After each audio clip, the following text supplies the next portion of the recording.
सिंहासन 32 की चौथी कहानी कमकंदल पुतली की कथा। एक बार फिर राजभोज सिंहासन पर बैठने के लिए पहुंचते हैं। इस बार उन्हें चौथी पुतली रोककर राजा विक्रमादित्य की दानवीरता और त्याग की कहानी सुनने लगती है।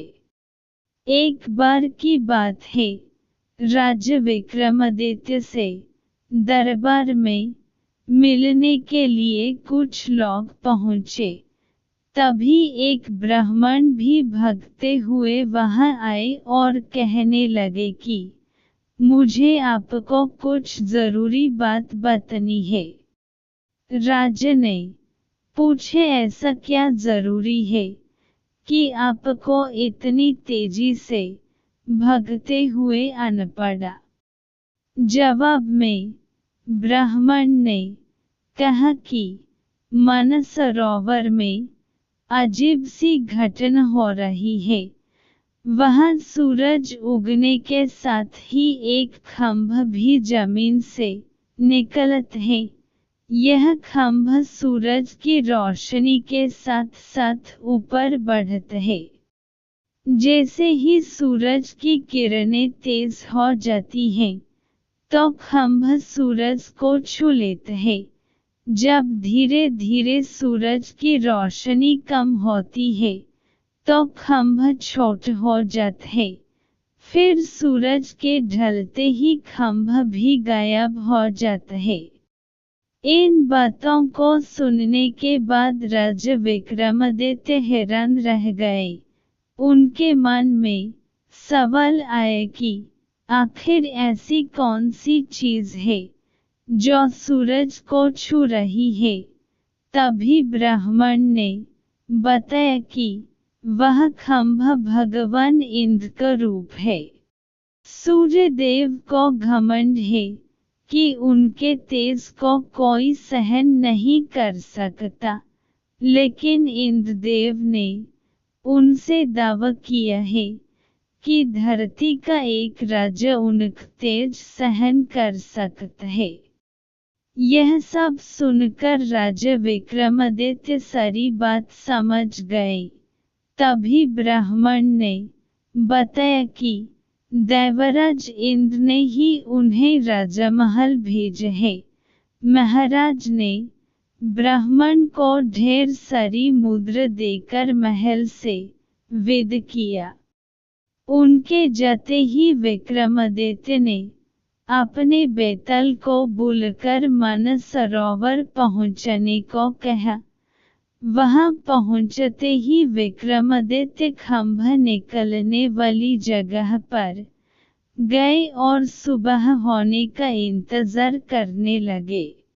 सुबह सूरज के उगते ही खंभा भी निकल गया। राजा विक्रमादित्य ने जैसे ही खंभे को देखा, वो उस पर चढ़ गए। धीरे धीरे सूरज की रोशनी बढ़ने लगी और खंभा भी ऊपर बढ़ता गया। उस खंभे के साथ साथ राजा विक्रमादित्य भी सूरज के करीब पहुंचते गए। दोपहर होते होते खंभा सूरज के एकदम नजदीक पहुंच गया, लेकिन तब तक राजा पूरी तरह से जल कर राख हो गए। जब सूर्य देवता ने खंभे पर जला हुआ मानव शरीर देखा, तो वो समझ गए कि यह राजा विक्रमादित्य ही हैं। उन्होंने भगवान इंद्र के दावे को बिल्कुल सही पाया और तुरंत अमृत की कुछ बूंदें राजा के मुंह में डालकर उन्हें जिंदा कर दिया। सूर्य देवता ने राजा की हिम्मत से खुश होकर उन्हें ऐसे सोने के कुंडल दिए, जो व्यक्ति की हर इच्छा को पूरा करते थे। फिर सूरज की रोशनी कम होने लगी और खंभा भी नीचे आ गया।